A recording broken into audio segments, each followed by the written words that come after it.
என் உயிரிலும் மேலான அன்புக்குரிய சொந்தங்கள் அனைவருக்கும் இனிதான பொழுதின் வணக்கங்கள்.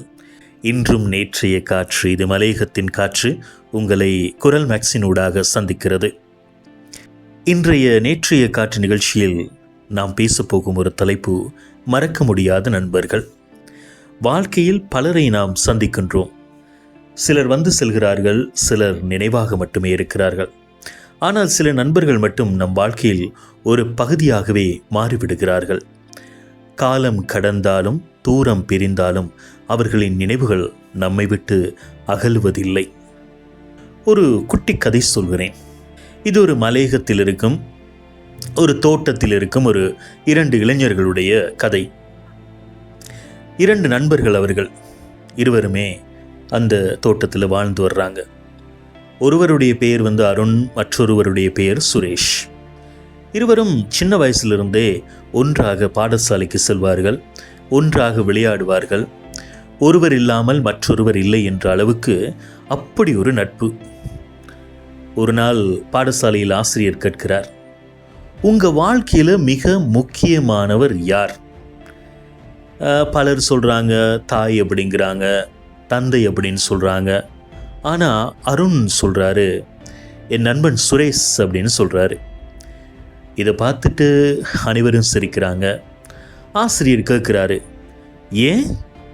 அதற்கு அருண் சொல்கிறாரு, நான் அழும்போது என் அம்மா ஆறுதல் சொல்வார்கள். ஆனால் நான் ஏன் அழுகிறேன் என்பதை என் நண்பன் கேட்காமலேயே புரிந்து கொள்வான் சார் அப்படின்னு சொல்கிறாரு. அந்த வார்த்தை அனைவரையும் அமைதியாக்கியது.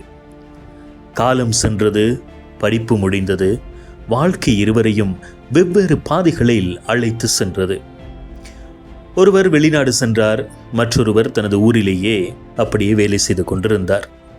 ஆண்டுகள் கடந்தன. ஒரு நாள் அருணுக்கு கடுமையான உடல்நல பிரச்சனை ஏற்பட்டது. அந்த செய்தி சுரேஷ்க்கும் கிடைத்துவிட்டது. பல வருடங்கள் பேசாதிருந்தாலும் எந்த தயக்கமும் இல்லாமல் அவன் ஓடி வந்தான்.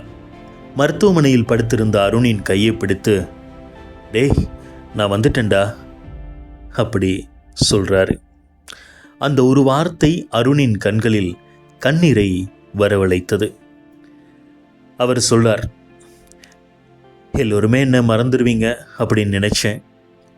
அதற்கு சுரேஷ் சொல்றாரு, உண்மையான நண்பர்கள் பிரிவதில்லை, அவர்கள் வெறும் தூரத்தில் இருப்பார்கள்.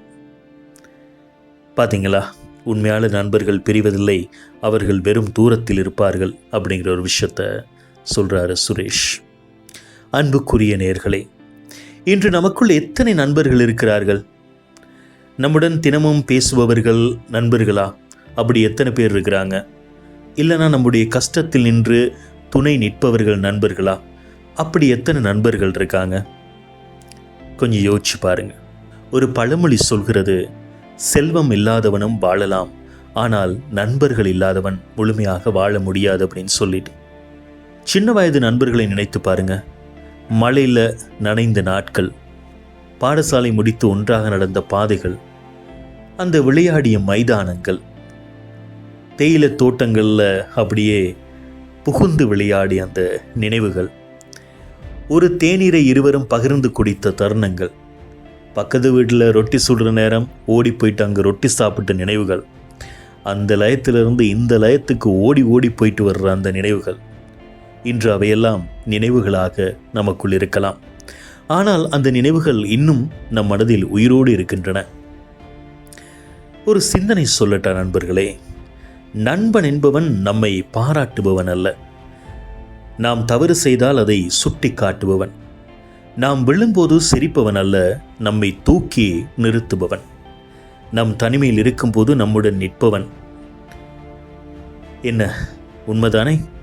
இன்றைக்கி இந்த நிகழ்ச்சியை நீங்கள் கேட்குற நேரம், அன்புக்குரிய சொந்தங்களே, உங்கள் வாழ்க்கையில் மறக்க முடியாத ஒரு நண்பர் இருந்திருப்பார். நிகழ்ச்சி முடிந்ததும் அவருக்கு ஒரு கால் பண்ணுறீங்க, கால் பண்ணி பேச போகிறீங்க. நீங்கள் உங்கள் வாழ்க்கையில் முக்கியமானவராக நீங்கள் அவரை நினச்சிங்கன்னா, நீ என் வாழ்க்கையில் முக்கியமானவன் அப்படின்னு நீங்கள் அவர்கிட்ட சொல்கிறீங்க. சில நேரங்களில் ஒரு வார்த்தை பலவரிட தூரத்தை நெருக்கமாக்கிவிடும். எனவே உங்களுடைய நண்பர்கள் எங்கேயாவது ஒரு தூரத்தில் இருக்கலாம், அந்த நண்பர்களுக்கு அழைப்பை ஏற்படுத்தி உங்களுடைய நட்பை அதிகப்படுத்துங்க. சரி, இந்த நிகழ்ச்சியை கேட்டுக்கொண்டிருப்பீங்க. இப்போயே உங்களுக்கு ஒரு மனசில் வந்திருக்கும், உங்களுடைய நண்பருக்கு அழைப்பு ஏற்படுத்தணும், பேசணும் அப்படின்னு சொல்லிட்டு. இப்போ உங்களுடைய செல்ஃபோனில் இருக்க ஃபோனில் லிஸ்ட்டை பார்த்துக்கிட்டு இருக்கிறீங்க, கண்டெக்ட் லிஸ்ட்டை, யார் யாருக்கெல்லாம் கால் பண்ணலாம் அப்படின்னு சொல்லிட்டு. சில பேர் அந்த நண்பன் இருக்கானா, இறந்துட்டானா அப்படிங்கிற ஒரு நினைப்பில் இருப்பீங்க. சிலருடைய பழைய நினைவுகள் அப்படியே மீட்டி பார்க்கிறதா வந்திருக்கும். எனவே நண்பர்கள் என்பது நம் வாழ்க்கை புத்தகத்தின் அழகான பக்கங்கள். சில பக்கங்கள் கிழிந்தாலும் அந்த நினைவுகள் அழிவதில்லை. நேற்றைய காற்று நிகழ்ச்சியில் மறக்க முடியாத நண்பர்களை பற்றிய நினைவுகளை சுமந்து வந்தோம். மீண்டும் ஒரு இனிய தலைப்போடு உங்களை நான் சந்திக்கின்றேன். எனவே உங்கள் அனைவரையும் மீண்டும் ஒரு நல்ல ஒரு தலைப்போடு சந்திக்கும் வரை உங்களிடமிருந்து விடைபெற்றுக் கொள்ளும் நான் என்றும் உங்கள் அன்பின் லங்கேஷ். எனவே உங்களுடைய நண்பர்கள் பற்றி நினைவுகள் வரும்போது கீழே இருக்கிற கமெண்ட் செக்ஷனில் போயிட்டு கமெண்ட் பண்ணுங்கள். உங்கள் நண்பனை பற்றி ஒரு வரியாவது கமெண்ட்டில் எழுதிட்டு போங்க. அப்போ தான் நீங்கள் எந்த அளவுக்கு உங்கள் நண்பன் மீது அதிகமான பாசமும் நேசமும் வச்சுருக்கிறீங்கன்னு நான் தெரிஞ்சுக்கொள்வேன். அதனால் உங்கள் நண்பர் பற்றிய பேரையும், அந்த நண்பர் எங்கே இருப்பார், எப்படி இருப்பார், உங்கள் நண்பர்கிட்ட பிடிச்ச விஷயம் என்ன, உங்கள் நண்பர்கிட்ட பிடிக்காத விஷயம் என்ன அப்படின்லாம் நண்பரை சில நேரம் நீங்கள் டெக் பண்ணலாம். அதே நேரத்தில் நண்பரை பற்றிய நினைவுகளை கமெண்ட்டில் சொல்லிட்டு போங்க. அப்படி நீங்கள் சொல்கிற நேரம் உங்களுடைய நண்பருக்கும் இதை ஷேர் பண்ணுங்கள். இந்த நிகழ்ச்சியை ஷேர் பண்ணி உங்களுடைய நண்பனையும் நினைத்து பார்க்க சொல்லுங்கள். சந்திப்போம் அன்புக்குரிய சொந்தங்களே. இது குரல் மேக்ஸினுடைய நேற்றைய காற்று, இது மலையக காற்று.